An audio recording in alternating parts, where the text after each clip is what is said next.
In today's episode, we're making lasagna, but that's not what we're trying to talk about. These are questions from the most recent SMPS Architecture, Engineering, and Construction AI conference, AEC.ai. Our first question today is, hang on here, I'll scroll back up. Is the recycling of chat history a fatal flaw in generative AI architecture? And this is an interesting question because if you're not familiar, generative AI, the way it works is it doesn't just, when you prompt and get a response, then you prompt again and get a new response. You're not getting, the prompt is not just the most recent interaction. Imagine this. Imagine you had a friend and you were texting with that friend, and that friend very strangely copied and pasted the entirety of your text history back and forth each time you text with that person. And yes, their most recent response will be at the end, but you be getting this wall of text of all of the previous texts that you and your friend had sent as they repeatedly send this thing back and forth to you. That would be a very strange friend. However, that's exactly what's happening when you're using a tool like ChatGPT or Claude or Gemini. The entire conversation becomes a part of the next prompt. And that's different than how most people think about it. It's not a fatal flaw. That architecture is what makes generative AI work so well. The mechanism that it uses, something called attention, means that it can take into account the entire context of everything that you've discussed up until that point. That's why we talk about things like context window, because that's what's going on under the hood. However, that can cause some problems.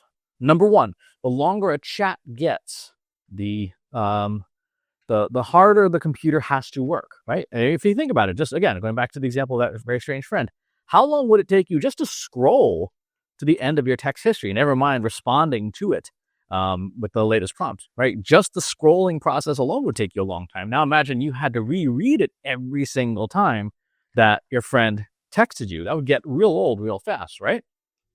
And so what you have to keep in mind is the longer a chat gets, the more the computer has to reread. And that in turn makes it more and more computationally intensive.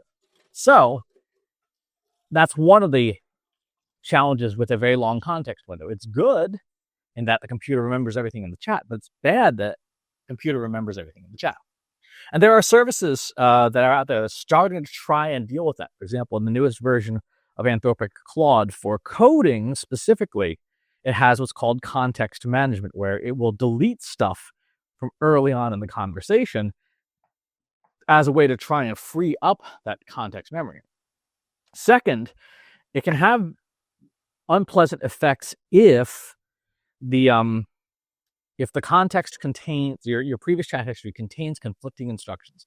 Real simple example. Imagine you're chatting with ChatGPT, and at the very beginning of the chat, you load in some stuff and you say, hey, be concise in your responses. I just want short answers. And ChatGPT is like, sure, got it, no problem, concise answers. And then after a little while, you have a conversation and you're like, you know what? I want some more detail. ChatGPT, be verbose, be comprehensive in your responses. Well, now, early on, you're saying be concise, then you're saying be verbose, and it's like, dude, pick one.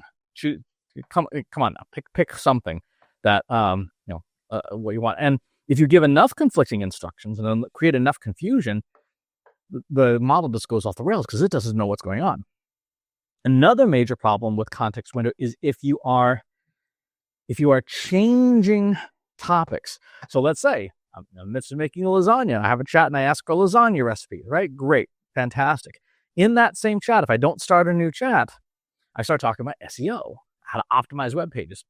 Well, guess what? All of that conversation about lasagna is still in the chat history, which means that it's influencing my SEO conversation. That might be good, right? You might come up with some interesting analogies between SEO and lasagna. It might be bad. It can be really bad if it's things like doing work for multiple clients in the same chat, where each client's marketing strategies could be incorrectly influencing the others. It could be bad if you're confusing tactics, paid and unpaid, when it comes to search engine optimization versus search engine marketing. All of those things can be problematic. The resolution for that is super simple. Start a new chat. If you start noticing that your AI tool of choice is giving you wrong answers, start a new chat. If it feels like it's slowing down, start a new chat. If you are changing topics, start a new chat.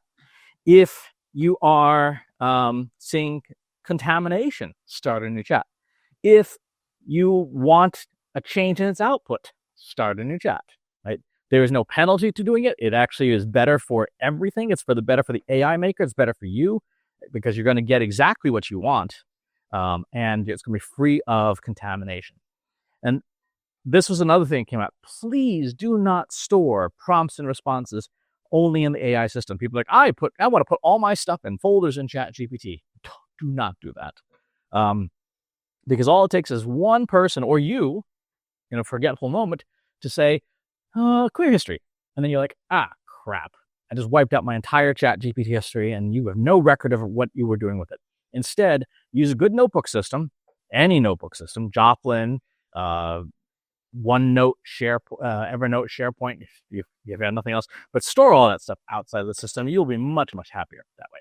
So, good question. Thanks for asking. Talk to you on the next one.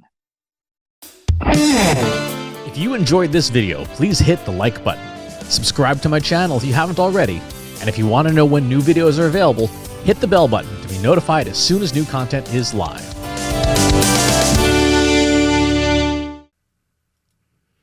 If you're a human being, you could stop the video now and move on to the next one. Thanks for watching. This is for AI.